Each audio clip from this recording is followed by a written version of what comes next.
Listen, yes and no. I mean, the film is based on a book, but the reason I made it is because it really reminded me of a lot of the story of my mother. So the reason I sort of chose the book was because I really wanted to do a portrait of a generation of women from her generation. So yes, so it's not at all, but very much. And it was impossible not to bring, a lot of personal stuff when I was doing it, but it's based on a novel. But that's how I connected to the novel, let's say. Were the two women, I'm sorry, you got it. I was just going to say, were the two women really sisters? They kind of looked like they could be. No, it's funny, no, they're not. Actually, I cast the taller one, Eurydice, before, and then I did the second casting for Gida after I had cast her. But I think there was also, we did so much. We sort of shot a movie before this film, which is the rehearsals for this film, where they're very, very close. So there was a lot of scenes that we wrote, that we rehearsed, that we didn't shoot. Obviously, they were not on the script, but I think that helps as well to create that bond. But the noses are similar. It's a remarkable film. I'm still recovering. What's the response been in Brazil? Listen, it's just been released last week, so we're sort of learning. But it's been really interesting. What I can tell you about this is like I've done about 10 cities. We sort of followed the opening of the film in 10 different cities. So it's been really great in one hand because, I mean, there's three things that are remarkable. It's like we have amazing response from the female audience members, so it's very interesting because it somehow triggers memories and stories. So a lot of what I exchange with the audiences are about personal stories, are about people's sister or mother or grandmother. So that has been really amazing. I've learned a lot also with the male audience in those screenings. A lot of the questions are very much about the context, the sort of technical context of the film more than about the film, so which is also very interesting. So it's that, and also making cinema in Brazil today, like especially in the last year, it's been a struggle, and it's going to be even harder in the next years to come. So it's also every screening has been also a stage for political debate, which I think is really great. I think it's very important at this time. But we're learning. I mean, we're learning. The film has been released, I think, last week. So we're figuring out what's happening with it. But the responses have been really, really great. I just wanted to say I love the way that you use color and texture in the film. It just made images jump out of the screen, particularly in the wedding scene when she's dancing and the pearls are all flying, and it just was, really just very engaging. It's the first time, this is my 7th feature, and it's the first time that I actually shot on digital, and for me it was a bit of a challenge. It's so different, the texture and the way you shoot. So that was one thing I was trying to do, was to somehow appropriate myself from that format, and not to be nostalgic about analog, but to somehow see what are the limits of the digital format. But I think the colors that you're mentioning, I think for me there was also a wish to do a film which is really excessive, like Romanesque. I think it's such a cool story that I thought it was very important, to talk about it from a standpoint of a certain beauty. Yeah. But also excessive beauty and excessive music. I think that it was also important to me. I mean, melodrama was a clear choice. I mean, the book that we adapted from is not so heightened as this, not so, but for me it was a very important choice to tell that story, to tell the story of those characters, but also to tell it in a way which is very seductive visually and very seductive, in a sensorial sense. So it was something that we worked a lot. The colors in particular, we did a lot of research with different possibilities of lenses, and also, how to expose the material and to get to that result. And 90% of it is actually during the shoot. I mean, we didn't really do much post to get to that, but and the music as well was something that... It's very vivid. Yeah, I mean, also melodrama sometimes can be so staged, but staged in a way which is quite stiff, and here I really wanted to be staged in a way which is really explosive and full of life, and because it is really a celebration of these women's strength as well, of these characters' strength. So I thought it was important that things were, pushed in a way that's bigger. As a documentary feel to it, I think maybe digital helps to get Yeah, I think there's also it's the first time of the two main actresses making a film. So they've never been on screen before. They've been doing a lot of stage work. One of them has done one soap opera. So I think there's also that in regards to the acting. I think the acting is quite free and wild, not wild, crazy wild, but there's a certain freedom that one has when they're making a first film as an actor. So that I think also helps because a lot of the lines and a lot of the scenes actually there were scenes that were very different than they are in the script. You know, in the script we really rehearsed a lot of the scenes in the script, not literally rehearsals, but physical rehearsal. In a lot of the dialogue, we actually rewrote according to the way they spoke and to the way they moved, and so I think that helps also this feeling of.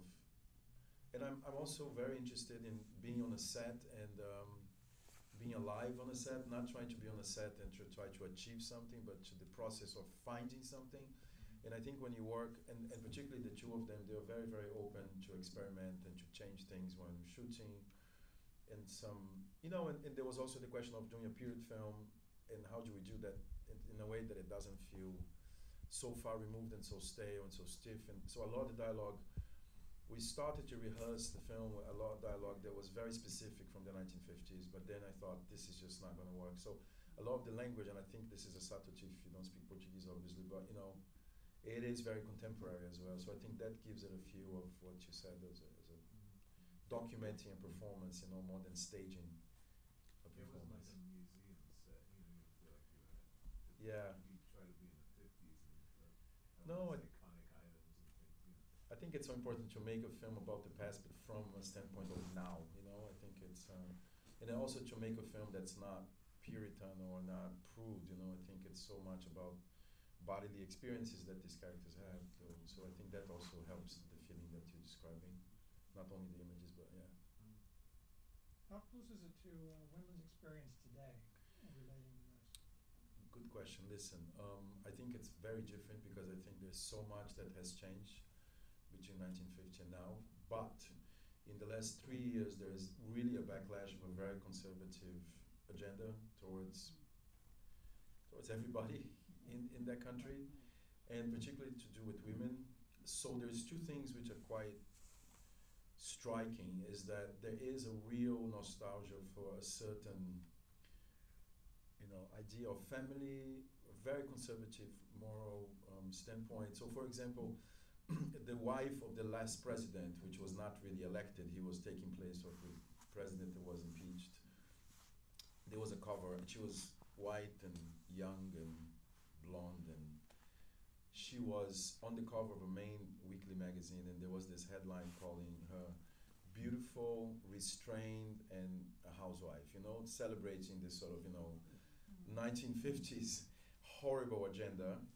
And that went really viral, and there is sort of, a nostalgia for the 1950s, not only the 1950s, obviously, but a certain idea of womanhood and of, female subjectivity that was very, very much put to the fore now. And I think that's what I thought was also so important for me when I started this film in 2015, and as it went along, I think it really took a political dimension that I didn't really anticipate it when I started. So there is Brazil, I know these are horrible numbers, but I think it's such a contradictory place. It's a country in the world with the biggest number of hate crimes against gay men and transgender people.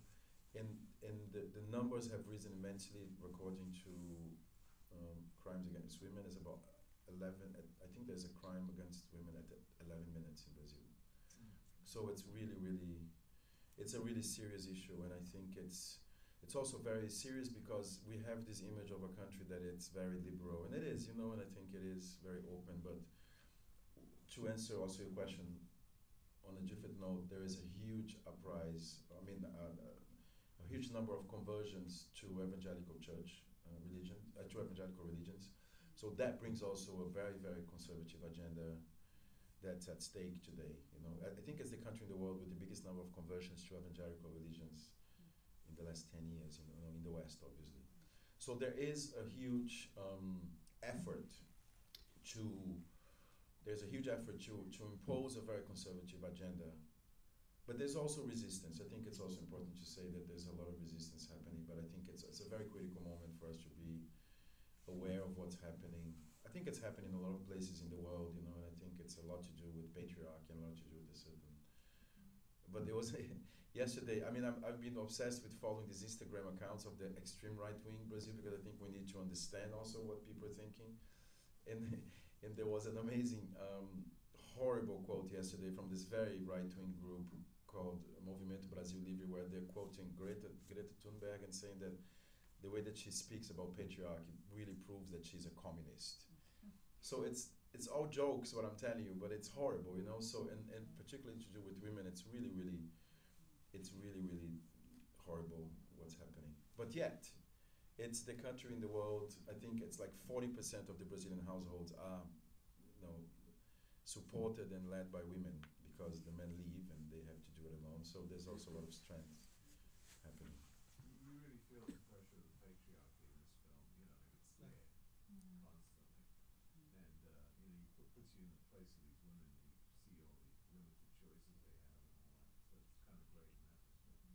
No, thank you. I think it's important to not naturalize patriarchy. You know, I think it tends to be naturalized in an intimate level, particularly within sort of a family environment, and I think it was very interesting when I was making the film because despite of the fact that it's based on a book, I interviewed a lot of older women that were about 80, between 80 and 90, and I was asking them literally, how was it when you saw a male body naked male body for the first time, and how was it when you actually had the first time, you know, with your husband, and the accounts are really terrifying, and I think we normally call this a honeymoon, you know, but I think there is no honey there, so I think it was very important to look at it and think, you know, that, you know, patriarchy normalizes everything, right? All the time it makes it neutral, but actually it's just a power struggle that it's not taken seriously.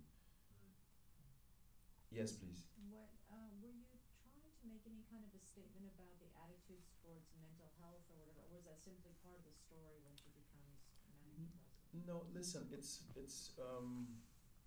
not in the book, but in my family, I mean, I come from a family of women, you know, basically I was raised by my mother and my grandmother, and there was a lot of women around when I was growing up, and I remember very clearly in the 1970s how I had many, not aunts, not many, like 2 or 3, they had gone through a divorce or they had gone through a bad situation with their husbands, and there was always a question of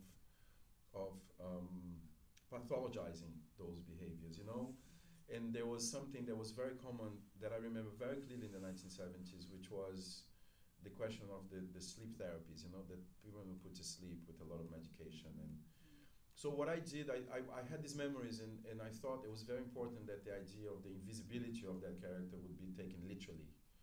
So we did a lot of research also in terms of medical history in the context of female doctors working with women, and it was very, very common, not only the drugging, you know, like legal drugging, prescription, but also these, I mean, psychotic mania depressive is now known as bipolar disorder, but for me it was very important to sort of place it very clearly in that time and to understand clinically.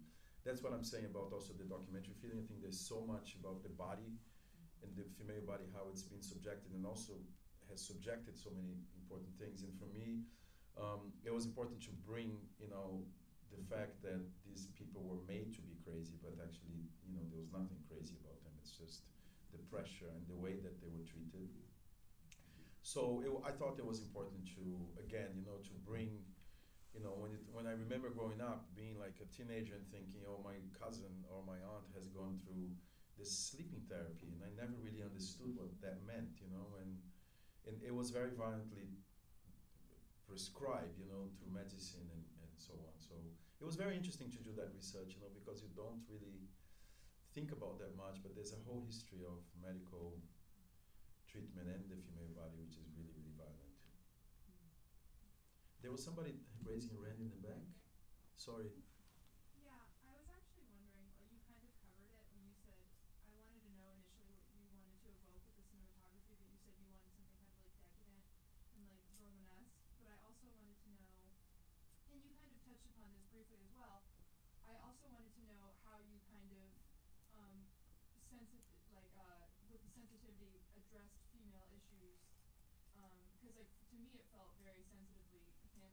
but it was also brutal, but like Yeah. it's you know it you handled it with sensitivity, like as a director. So I was wondering Yeah. if you got to that. It was a big question. You know, when I read this book, I thought, am I entitled to do this? Obviously. And I'm happy I asked myself that question. And I felt I was because, I mean, I feel like the kid that's the son of Gida. You know, I felt like I owed this to my mother. I owed, and I read the book and I felt really jealous of the book because I thought, wow, I wish I had written that book. So, of course, it allowed me to take it to make a film about it. But I think it's also important to take that question seriously until the end of things. So what I did throughout the process is like, yes, I do feel entitled to tell a story. I think we can tell a story of anybody, but how do you do it, you know? And I think what you're saying, and I'm very happy that you noticed this. I think it's not only me, it's actually, you know, it was very important for me to have a woman who was behind the camera. It was very important for me to have a crew, particularly on the set, that was a crew that made those actresses feel at home and that made them feel safe enough to improvise and to take risks. I had an amazing director's assistant that was with me throughout the whole period of preparation during the rehearsals and understanding. You know, there was a moment I was doing this scene where they're there and they're saying like, you know, in the beginning of the film, and they say, I was with my boyfriend, he took me to the toilet, and like, you know, I haven't been through this and I will never be through it, you know, so I would never know what it is to give birth. So I think it was very important, like, and we had a woman who was a screenwriter with me, the editor's woman, so I think it was, not that I believe in essentialist identity, but I think it was very important to understand, you know, the writer is a woman and she wrote this book alone and there was nobody there because that's the nature of writing. But I think on making a film, I think, you know, from very basic things, you know, when you put, you know, a radio mic on an actress, you have to put like something on her leg if she has a short dress and stuff. Who is going to do that? You know, is it a man or woman? So I think it was very important for me to be very attentive of that question. Yes, I can tell that story, but let's see how we do it. And I think it really made, you know, I mean, subject positioning is something that, you know, you can occupy it to a certain extent, you know, so sometimes you need help.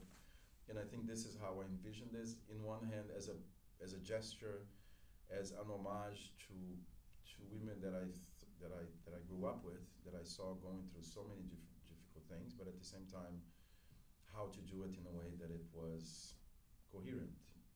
You made it feel like it was coming through them. I never once felt that there was somebody else looking at the woman in some way that wanted to dominate her or wanted to subject her in any way. You always felt to me like the emotion and the story was coming out of them, and you really felt for them in those moments. And you did a great job with that. No, thank you. And I think it has to do also with the way of producing. I think this is a film that was produced, you know, there was no, I mean, I don't know how many of you here in the film business, but, you know, there was no completion bond. So we could change our minds. We could, you know, for example, the scene in the beginning, it was actually shot with 2 kids, you know, because I thought it was important to have them as kids, them as adults, and them as older women, you know. And the day of the shoot, I felt it was not right to have these kids, you know, but they are there, we hired them, they were ready, wardrobe and makeup, everything was set. And I asked production to call the 2 actresses, you know, to come to the set, and I put them on wardrobe and makeup, and I did the same shots with the adult actresses and with the young, you know, the kids. And that's, I think that makes a lot of difference, you know, when you go to the editing room and you're not trying to get something right, but you're searching for something, you know. So I think this feeling that you described also has a lot to do with the way the film is manufactured, as much as I was answering your question about the perspective. You had a question? Well, I love the way you were able to blend the soundtrack, the music, and also with the sound design. When one particular scene in the restaurant where they almost see each other. Right. I thought the way that the music came in, and then the sort of the sound design part of it came in and blended in together and heightened that sense of, you know, this remarkable scene. And I just thought it was No, thank you. It was the first time that I actually used music as much as I did in this film, and again, I think it was also for me an exercise in freedom, and when I say excess, that's part of it. And I think it's interesting and great that you noticed this, because it was a scene, you know, it's very hard to shoot. It's really about sort of precise engineering, you know, of moments, and and I think that it was good. But when I was editing, it clearly wasn't enough. And I think the sound design and the mix, the music. I mean, we tried so many different possibilities of harmony for that scene and for the music, and It felt like it became heartbeats at some point in that, the actual excitement of someone's beating heart. yeah. That sort of proximity. That's what it No, that's great. It was, I think, it was the most narrative scene I've ever done in my life. So I think it was also a good adventure to try to do that. Yes, I was just wondering, when did the book come out? the book came out in 2004. I read a manuscript in 2015, and I was actually, the writer lives here. She lives in Santa Monica. She moved here a few years ago. She's married to a Puerto Rican guy, and she has 2 kids. And I was with her yesterday. And I didn't know, but she told me that the book had been rejected in every publishing house in Brazil. And then the book, in 2014, right? And so it's her first book. And apparently there was a German, of all places, editor that really loved it. And that's how the book got picked up, and that's how it was picked up by a Brazilian publisher. But I read the book in 2015. The producer is actually a very good friend of mine, and he gave me the PDF. Had a different title. I think it was copy edited, but it was very much not in the. They knew it was going to come out, but it was before it came out. And I think she wrote it between 2011 or 12 and 2014. And is the sister Eurydice in the book too? Yes. Because it brought back one of my mother's favorite films was Black Orpheus. And, Yes. And first film I ever saw that took place in Rio. Yeah. So No, that's interesting. Is that a common Brazilian name? No, it's such a coincidence. It's a beautiful coincidence, but no, it's not a common name. It's a coincidence. And it's interesting because the film, I really wanted the title to be The Invisible Life of Eurydice Guzmão, but in a lot of territories, they felt it was too long and they felt it was blah, blah, blah. But I think I still really love it because I think it does, it's also that, but it's also the reference to Greek mythology. There's some poetic layers there that I think are super beautiful. But I guess it's too long for certain people. Good. Yes, please. When did the device of having the letters be a storytelling device come through? Was that early on, or? Listen, I was. It's funny how you forget certain things. When I was with the editor of the film. A month ago, she got a prize and she needed to write a statement, and she wrote the statement and she said, "Can you read it?" So she was describing the process of editing, and it was in the book, but it was very little in the book. I mean, in the book it was not, in the script, and I had forgotten. When she wrote that thing, I had forgotten that we actually had, I don't know how many versions of the editing we had, it doesn't matter, but for a long time, there were no letters. And because I thought, I need to be precise, it's this horrible idea of precision sometimes is not very productive. So I said, I need to be precise and I need the story to tell itself. Writing letters is a little bit too much, and I was like using voiceover, all these kind of, not very productive questions, but one asks oneself when we're making a film. And then I just wrote one letter, and I asked for the actress to record it, and it was a different film, it was a completely different film, and I don't know, that's what I mean, I don't know where did I have my mind to think that this film could work without these letters, but that's how it is. But they came in like midway through the editing. And then we re-edited a lot to sort of, create moments that would make sense either with the letters or against the grain of the letters. But that's something that we developed. A lot of my work is I like to go to the editing room and completely forget the script. I want to forget it 200%, but to forget the shooting, and to look.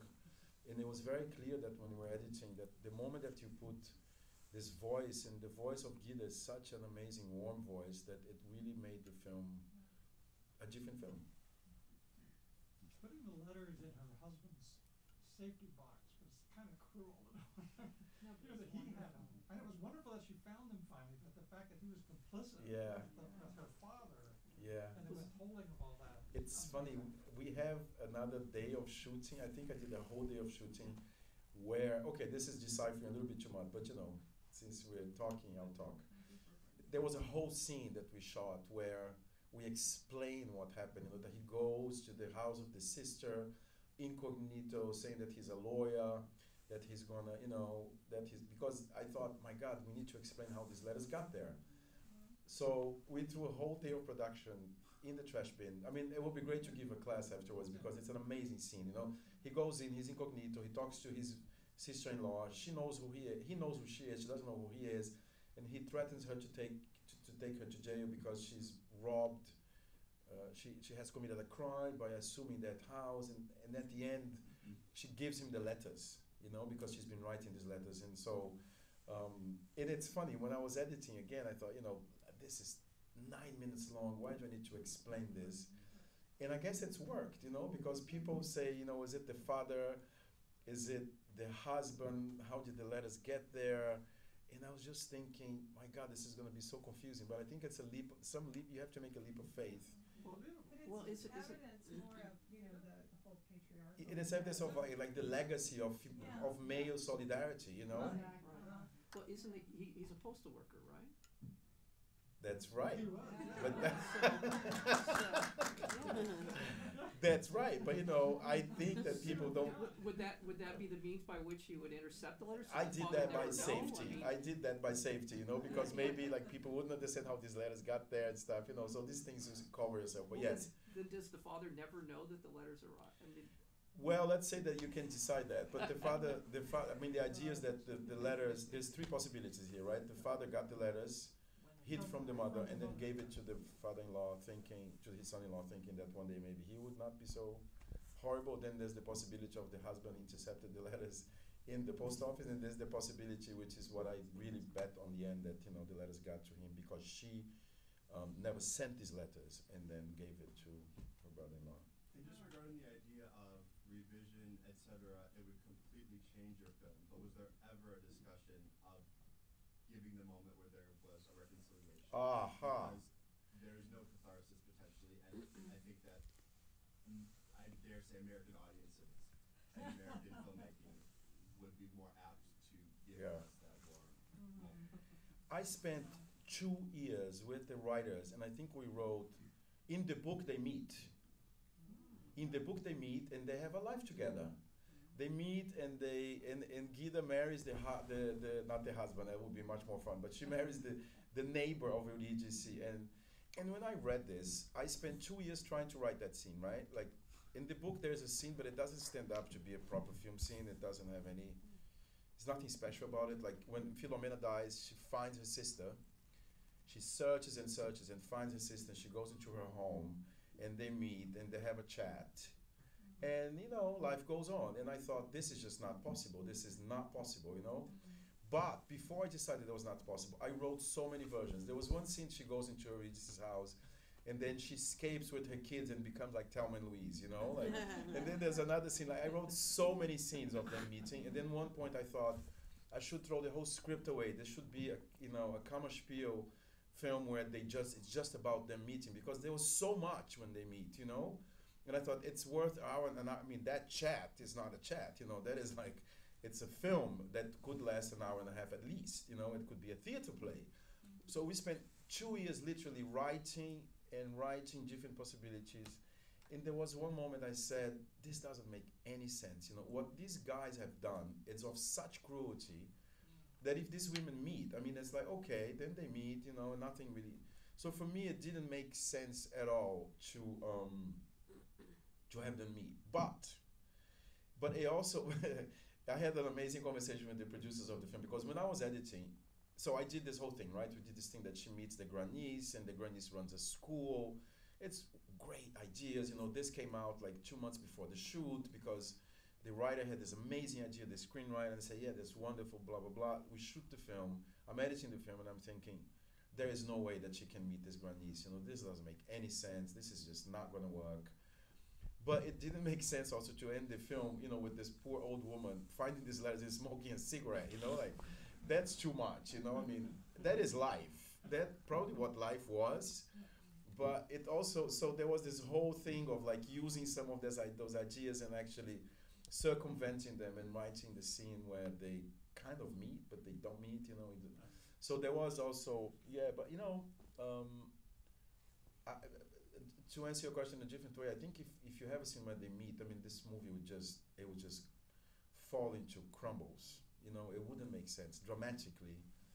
Maybe it sounds like a good idea, and I think it was important to try it, but not on the shoot, you know, to try it in writing, and it clearly didn't make sense. Politically, it would be an insult to what they've been through. You yearn for them to meet, but you don't need to have them meet.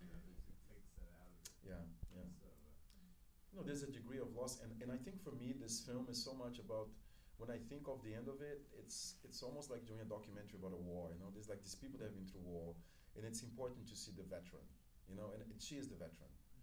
And just to see the two veterans meet, I mean, it's such a different, you know, film. But so, I think it's an interesting question, because probably on a more mainstream production situation, that would have been the proposition, but, and there was never that kind of pressure in production, but I think for me personally, it was important to try it out, you know, and to figure out, no, it doesn't work. I mean, it does work, but it's just not that strong.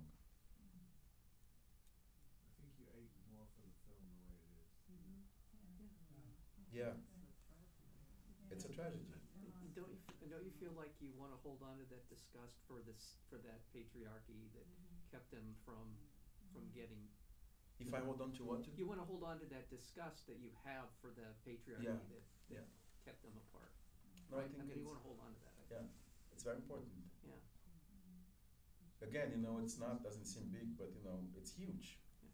It's an irresponsible, cruel, unethical gesture that one should be convicted for it, you know. And so I think to not take that seriously, it's also not serious. Even, you know, that mark is so high. I mean, what they did is just so wrong, and it allows you to even step it down in people's relationships and see that even something 25% of that pain is still the same pain. You know, it's still, all that still exists.